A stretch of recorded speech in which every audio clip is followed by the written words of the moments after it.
മദ്രാസ് ഹൈക്കോടതിയിൽ വിവിധ തസ്തികയിൽ ജോലി നേടാൻ ഇപ്പോൾ ഇതാ അവസരം വന്നിരിക്കുകയാണ്. വിവിധ തസ്തികകളിലേക്കാണ് സുവർണ അവസരം വന്നിട്ടുള്ളത്. Personal assistant, private secretary, personal clerk എന്നീ തസ്തികകളിലേക്കാണ് അവസരം വന്നിട്ടുള്ളത്.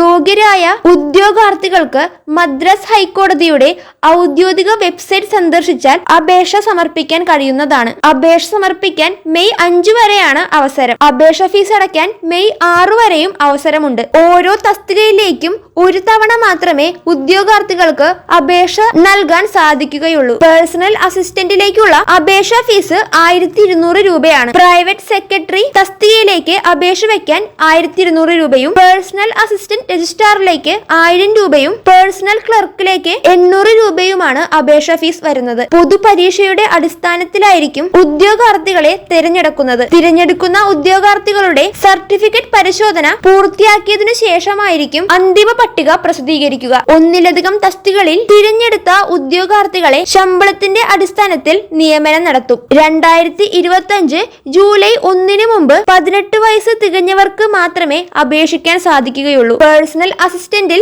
ശമ്പളം വരുന്നത് 56,000 രൂപയ്ക്ക് മുകളിൽ മുതൽ 2 ലക്ഷത്തിന് മുകളിലായിരിക്കും. പ്രൈവറ്റ് സെക്രട്ടറിക്കും ഇത്രയും തുക തന്നെയായിരിക്കും ശമ്പളമായി ലഭിക്കുക. പേഴ്സണൽ ക്ലർക്കിന് 20,000 രൂപയ്ക്ക് മുകളിൽ മുതൽ 80,000 വരെ ശമ്പളം ലഭിക്കും. അപേക്ഷ നൽകാൻ താല്പര്യമുള്ള ഉദ്യോഗാർത്ഥികൾ മെയ് 5 മുമ്പ് മദ്രാസ് ഹൈക്കോടതിയുടെ ഔദ്യോഗിക വെബ്സൈറ്റിൽ പ്രവേശിച്ച് അപേക്ഷ സമർപ്പിക്കേണ്ടതാണ്.